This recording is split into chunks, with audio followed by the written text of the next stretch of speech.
శుభోదయం అండి. ఈరోజు మామిడికాయ పచ్చడి చేస్తున్నానండి.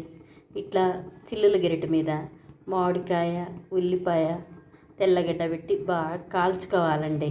సన్న మంట మీద ఇలాగా కత్తితో గుచ్చితే మెత్తగా అయ్యేటట్టు కాల్చుకోవాలండి. ఉల్లిపాయ కూడా ఇట్లా నల్లగా మెత్తగా కత్తితో గుచ్చితే ఇట్లా బాగా గుచ్చుకునేటట్టు కాల్చాలండి. ఎండుమిరపకాయలు కూడా ఇలా నల్లగా కొద్దిగా లైట్గా అయ్యేటట్టు కాల్చుకోవాలండి. బాగా వీటన్నిటికీ చెక్కంతా బాగా నీట్గా తీసుకోవాలండి. మొదట మిరపకాయలు సరిపడ ఉప్పు వేసుకొని బాగా మెత్తగా దంచుకోవాలండి. వచ్చేస్తుందండి మంచిగా. ఇదిగండి.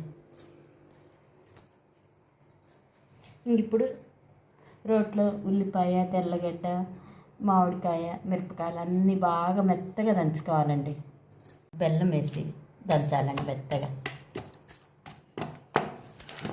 తాలింపు వేయాలండి. సరిపడి నూనె వేసుకొని కొద్ది జీలకర్ర, కొద్ది ఆవాలు, ఒక 4 తెల్లగడ్డలు కొద్ది మెత్తగా దంచి తాలింపు వేసుకోవాలండి. తాలింపు వేగిందండి. వేగిన తర్వాత ఒక్క పిసరు పసుపు వేసుకోవాలండి. తాలింపు అంతా పచ్చడిలో వేసుకొని బాగా చక్కగా కలుపుకోవాలండి పచ్చడి అంతా. ఫైనల్లీ మామిడికాయ స్వీట్ పచ్చడి మంచిగా రెడీ అయిందండి. చూడండి ఎంత కలర్ఫుల్గా మంచి స్మెల్తో మంచిగా రెడీ అయిందండి. ఇది తియ్యగా, పుల్లగా, కారంగా అల్లం పచ్చడి టైప్లో చాలా బాగుంటుందండి. ఇది చపాతీలోకి, ఇడ్లీలోకి, దోశల్లోకి, రైస్లోకి అన్నిట్లో బాగుంటుందండి.